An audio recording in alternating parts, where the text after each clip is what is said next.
On the night of October 31st, 1943, the North Atlantic was a place of absolute isolation. The Allied sailors called this region the Black Pit, the mid-Atlantic gap where land-based aircraft could not reach. It was a no-man's land where the German U-boat wolf packs held the initiative. That night, a massive storm had turned the ocean into a chaotic arena of 20-foot swells and freezing gale-force winds. Patrolling the edge of this void was the USS Borie. She was a relic of a previous generation, a Clemson-class destroyer commissioned in 1920. With her 4 distinct smokestacks and narrow, flush-deck profile, the Borie was a World War I design fighting a World War II conflict. She was unarmored, wet in heavy seas, and possessed a single rudder system that made her sluggish in a turn.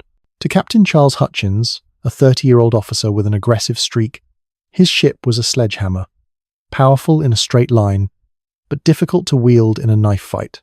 Somewhere in the darkness, the Borie's sensors picked up a heartbeat. Using high-frequency direction finding, the crew triangulated a radio burst from U-05, a German Type 7C submarine. Unlike the aging Borie, the U-boat was a modern predator.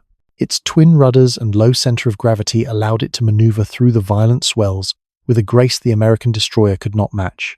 Shortly before 2 a.m., the Borie's radar locked onto a surface contact. Hutchins ordered the ship to flank speed, her vintage turbines screaming as she charged through the walls of water. The plan was a standard depth charge run: pass over the target, box it in with explosives, and crush the pressure hull. But as the Borie surged into the attack, the friction of war intervened. As the destroyer's stern heaved out of a massive trough, the depth charge release mechanism failed. Whether due to the freezing spray or the sheer physical shock of the waves, the racks malfunctioned. Instead of a calculated, sequence pattern, the Borie dumped her entire payload at once. The resulting detonation was tectonic. Tons of high explosives erupted just feet below the surface, creating a seismic shockwave that physically lifted the Borie's 1,200-ton stern out of the water. On the bridge, sailors were thrown against bulkheads as the ship's own weapons nearly tore her apart. But beneath the surface, the effect on U-405 was apocalyptic. The overpressure wave hammered the submarine's hull, shattering depth gauges and jamming its hydroplanes. Trapped in a crippled boat that was no longer responding to its controls, the German commander, Rolf Heinrich Hauptmann, had only one choice: blow the ballast tanks and fight on the surface. The searchlight of the Borie slashed through the rain, and there, less than 400 yards away, the grey steel of U-405 breached the foam. This was the moment naval doctrine called for a swift execution. A surfaced submarine is a fragile target for a destroyer's 4-inch guns. But as the Borie's gunners struggled to find their footing on the slick, pitching decks, the ocean fought back. The ship was rolling 30 degrees to either side, making it impossible for the crews to obtain a stable firing solution. Hauptmann recognized that the Borie's single rudder design made the destroyer sluggish in a tight turn. He exploited this by throwing U-405 into a violent port turn, seizing the inside lane. His intent was simple and lethal: swing the submarine's stern around until the aft torpedo tube lined up for a 90-degree shot. At this range, a single hit amidships would snap the destroyer's keel and send her to the bottom in minutes. Hutchins saw the U-boat's stern swinging into position and knew the Borie was sliding too wide to stay inside the turn. In seconds, he would become a stationary target at point-blank range. Instead of trying to match the maneuver, he ordered hard left rudder and flank speed. He aimed the Borie's bow directly at the submarine, cutting the chord of the turn. He was closing the distance so fast that the only hope was impact before the torpedoes could be brought to bear, turning his ship into a 1,200-ton kinetic projectile to negate the Germans' last lethal shot. The two vessels converged at 25 knots, rushing toward a single point in the blackness. Hutchins braced for a T-bone impact that would rupture the U-boat's pressure hull, but as the ships closed the final yards, a rogue swell rose up under the Borie's bow. The wave acted as a hydraulic ramp, lifting the destroyer's bow into the air just as the U-405 passed underneath. The Borie did not strike the side of the submarine. She landed on top of it. The screech of tearing metal was deafening as the destroyer's keel slammed down onto the U-boat's foredeck, just forward of the conning tower. The momentum carried the Borie forward, grinding along the spine of the submarine until the friction of steel on steel brought both vessels to a shuddering halt. They were now locked in a grotesque, physical embrace. The Borie was high-centered on the U-boat, pinned at a 30-degree angle. The weight of the destroyer kept the submarine from diving, while the hull of the submarine acted as a wedge, preventing the destroyer from rolling over in the 20-foot waves. In the sudden silence that followed the impact, a new tactical nightmare emerged.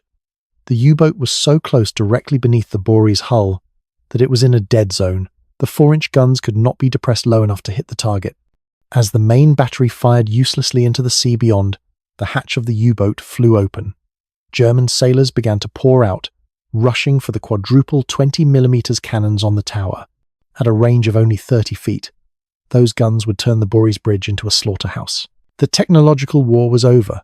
The fight for the Atlantic had just become a battle of small arms and raw survival. With the Borie high centered on the U-405, the tactical environment underwent a radical transformation. The heavy weaponry that defined naval power in 1943, the 4-inch cannons and the 21-inch torpedoes, were now liabilities. They were too large, too slow, and physically unable to traverse to the required angles. The two crews were separated by less than 40 feet of churning salt water and twisted metal. On the bridge of the Borie, Captain Hutchins could look directly down into the German conning tower. The battle had regressed from a modern technological exchange to something reminiscent of the age of sail. It was no longer a maneuver of fleets. It was a struggle for the possession of a few square yards of deck space. The German sailors understood the dead zone as clearly as the Americans. Their primary objective was the 20mm flak-Vierling mount located on the Wintergarten platform just behind the U-boat's bridge. If they could man that gun, they could fire upward into the unarmored belly and bridge of the Borie. At that range, the high-explosive 20mm rounds would act like a chainsaw, decapitating the American command structure and venting the ship's hull. As the first German submariners scrambled out of the hatch, Hutchins issued the order to repel boarders. The destroyer's armory was opened, and a chaotic assortment of small arms was distributed. Thompson submachine guns, Winchester shotguns, M1903 Springfield rifles, and even .45 caliber sidearms. The Borie's deck became a line of snipers. Every time a German sailor attempted to reach the 20mm mount, they were met with a concentrated hail of small arms fire. The Germans were trapped in a lethal bottleneck. They had only one exit, the conning tower hatch, and every man who emerged became a priority target. As the minutes ticked by, the chaos on the pitching decks reached a fever pitch. The storm continued to toss the interlocked vessels, making aimed fire nearly impossible. In this environment, the American crew began to utilize anything that wasn't bolted down as a projectile. According to the official declassified after-action report, the engagement saw incidents of improvised lethal force that are unique in 20th century naval history. One German sailor, nearly reaching the flak gun, was struck and killed by a heavy sheath knife thrown by an American fireman from the Borie's deck.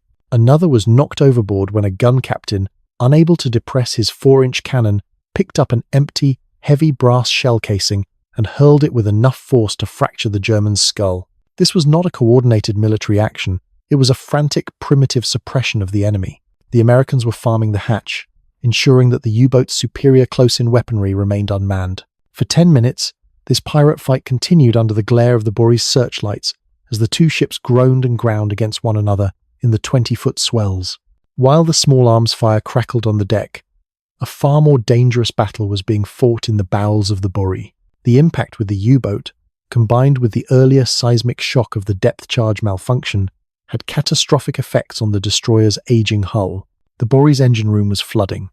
The collision had sheared rivets and opened seams along the port side. Lieutenant Morrison R. Brown, the engineering officer, found himself leading a team in a race against physics. The water was not merely leaking, it was surging in, cold and contaminated with diesel fuel. Brown understood the mechanical stakes.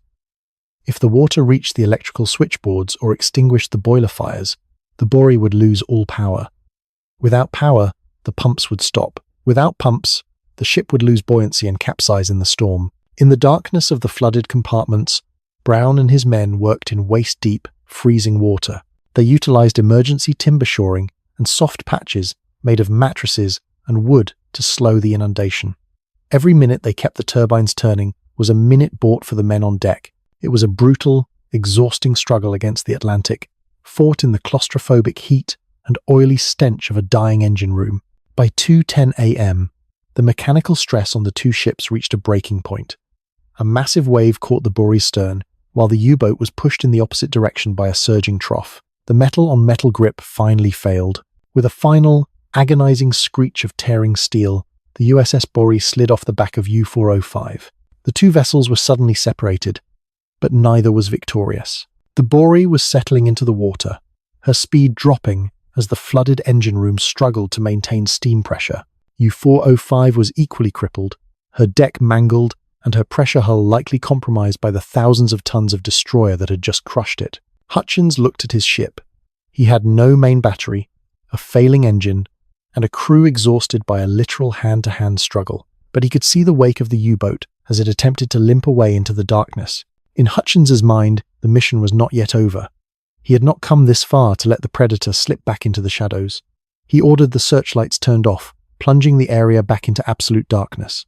He would use the one tool the Germans didn't know he still had, the huff-duff, and a sheer, relentless will to finish the kill. The separation of the two vessels at 2:10 a.m. did not signal the end of the engagement, but rather a transition into a predatory game of hide-and-seek. Both ships were crippled. The Borie's engine room was a swamp of seawater and oil, and her speed was degrading by the minute. Somewhere in the blackness, U-405 was also limping, its pressure hull likely compromised and its crew decimated. Korvettenkapitan Hopman made a final tactical error. Believing the darkness and the storm provided cover, he began transmitting radio signals, presumably to alert other members of his wolf pack. He did not realize that the Borie's huff-duff, the high-frequency direction-finding gear, was still operational. Despite the flooding, the American operators held the signal. They could see the German in the dark. Hutchins maneuvered his dying ship for one last strike. The Borie closed the distance, her searchlight cutting through the rain once more to find the U-boat. This time, the 4-inch guns had the range. A final salvo hammered the submarine, followed by a pattern of depth charges that bracketed the hull. At 2:57 a.m., a massive internal explosion ripped through U-405. The submarine's bow rose sharply, and then it slid backward into the abyss. Approximately 15 German survivors managed to scramble into yellow rubber life rafts as their boat sank. They began firing star clusters into the air, a standard signal for rescue. However, to the exhausted and paranoid crew of the Borie, who had already survived one of the most violent encounters in naval history, these flares looked like a signal to an approaching wolf pack. The tension reached a breaking point when a lookout screamed, "Torpedo incoming!" A white wake was spotted in the water, heading straight for the Borie's midsection. Hutchins ordered an emergency turn, a maneuver that the flooded, sluggish ship barely executed. The destroyer lurched to the side, narrowly avoiding the wake. In the process of this evasive maneuver, the Borie was forced to sail directly through the cluster of German life rafts. In the darkness and the surging waves, the destroyer's hull likely capsized the rafts. No German survivors were recovered. Whether the torpedo was a real weapon from a second submarine or a trick of the phosphorescent waves remains a subject of historical debate. But the result was the total annihilation of the U-405's crew. By dawn, the Borie was dead in the water. The flooding in the engine room had finally won. The water had reached the fireboxes, extinguishing the boilers and plunging the ship into a cold, silent darkness. The emergency generators were dead. The main radio was silent. The ship was sinking, alone, in the middle of a hurricane, with no way to tell the task group where they were. The communications officer and his technicians faced a desperate engineering problem. They had a small emergency radio generator, but they had no gasoline to run it. In an act of legendary naval improvisation, the team drained the alcohol-based fuel from the propulsion system of a torpedo, commonly known as torpedo juice, and mixed it with Zippo lighter fluid and kerosene. The improvised cocktail worked. The generator sputtered to life, providing just enough power for the radio to broadcast a homing signal. Hours later, an Avenger torpedo bomber from the USS Card spotted the lone, listing silhouette of the Borie through a gap in the clouds. The rescue was a race against the elements. The Borie was settling deeper, her decks now awash with every wave. Hutchins knew the ship could not survive another night in the storm. At 16:30 hours, he gave the order to abandon ship. It was during this transition that the true cost of the battle was realized. The majority of the crew made it into the rafts, but the North Atlantic in November is a silent killer. 27 men, many already weakened by injuries or exhaustion, succumbed to hypothermia in the freezing water before they could be pulled onto the rescue destroyers. Among the lost was Lieutenant Morrison R. Brown, The engineering officer had stayed at his post in the flooded engine room until the very last moment, ensuring the ship stayed afloat long enough for the distress signal to go out. His sacrifice, and the relentless work of his damage control teams, was the only reason the majority of the crew survived. Brown was posthumously awarded the Navy Cross. The next morning, the USS Card arrived on the scene. The Borie was still stubbornly afloat, a mangled wreck of steel drifting in the grey waste. To prevent her from falling into enemy hands or becoming a hazard to navigation, the Card's planes were ordered to sink her.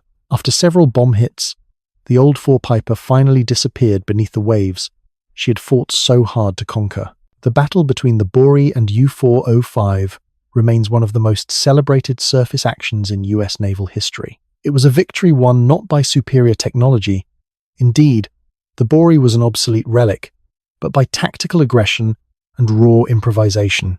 Captain Charles Hutchins was awarded the Navy Cross, and the entire ship's company received the Presidential Unit Citation. Beyond the medals, the engagement signaled the end of an era. The German Wolfpack dominance was being broken by the new American hunter-killer groups. The Borie proved that even an old ship, when pushed to its absolute kinetic limits, could take down the finest predators the Kriegsmarine had to offer. The Borie didn't just sink a submarine. She proved that in the black pit of the Atlantic, the Allies were no longer the ones afraid of the dark. History is often defined not by the movements of massive fleets, but by singular, desperate moments where the outcome hangs on the instincts of a few men in the dark. The duel between the Borie and U-405 is a reminder that even in an age of machines, warfare remains a fundamentally human endeavor. If you believe that stories like the Borie's, stories of tactical improvisation and ultimate sacrifice, deserve to be preserved and analyzed with this level of detail, you can support our mission by subscribing to the channel. I want to hear your perspective on the tactical decision we analyzed today. In that split second, when the geometry of the battle collapsed, was Captain Hutchins' decision to ram a stroke of genius born of necessity, or was it a reckless gamble that nearly cost him his entire crew? Let me know your thoughts in the comments below. Thank you for watching. We'll see you on the next patrol.